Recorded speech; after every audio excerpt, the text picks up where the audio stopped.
I was commenting to Stuart earlier, and we agreed that in the UK we don't normally sit down to lecture or to present. I'm not at all sure my brain works sat down, so forgive me if I... then I'm away from the computer. But let me try and bridge some of the things that we've been talking about. I certainly want to look at some archival sources that we have from the Limehouse Savings Bank in London.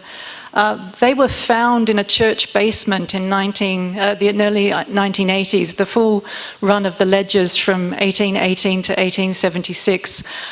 They were a lucky find. They were rescued by the local archives, and they remain not very far from where they're found in the Tower Hamlets archive. It's a fabulous resource to use.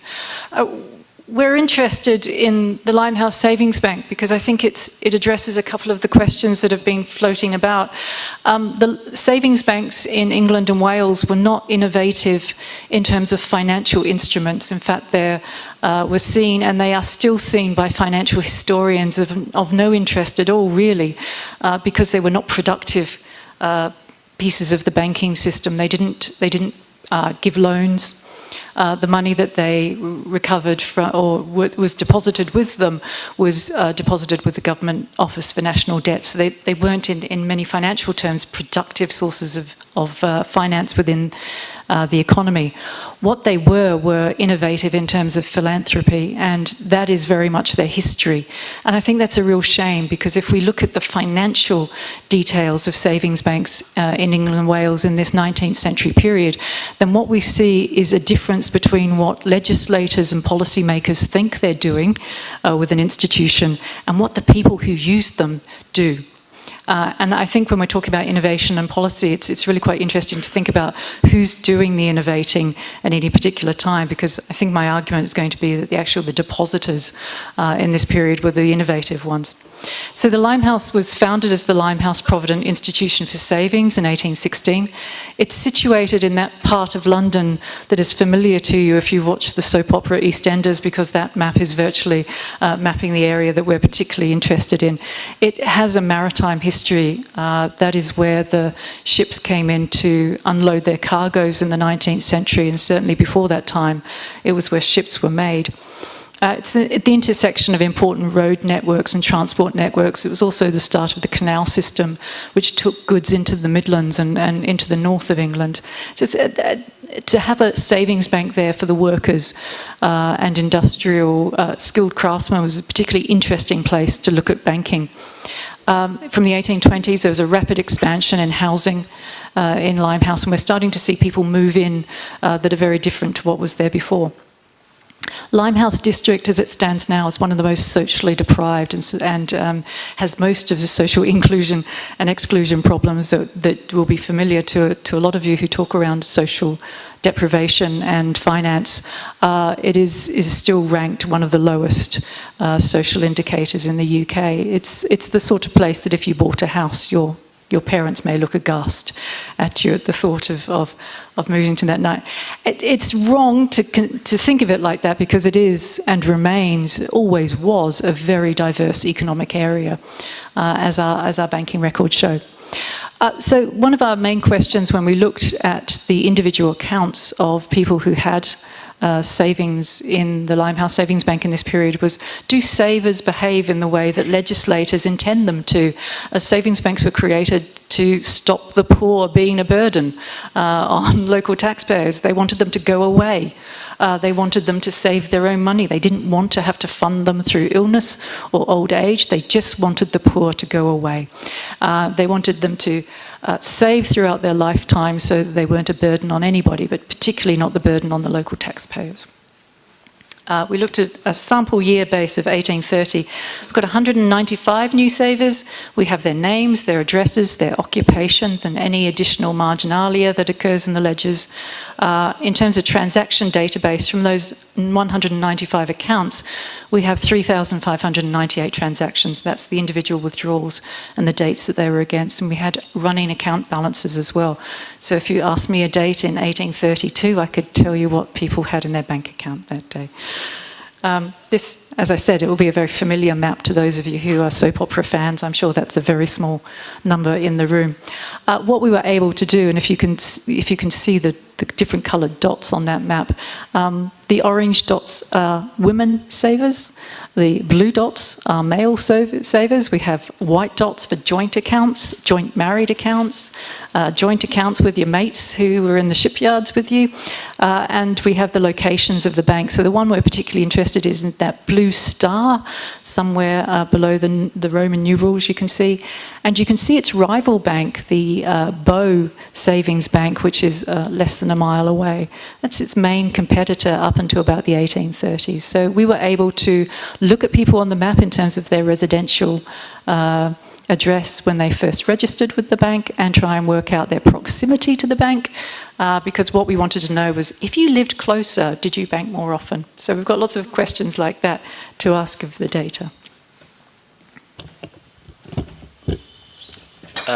So in this research, I suppose the main question is, we have within this bank these social aspirations, and is that consistent with what we then observe in terms of depositor behaviour? And what we have here then, as already has been mentioned, is we have these individual deposit records whereby we can link the actual deposit behaviour in terms of what's gone into the account, what's coming out of the account over the entire life of the account, and we can also link onto that the characteristics of the individual.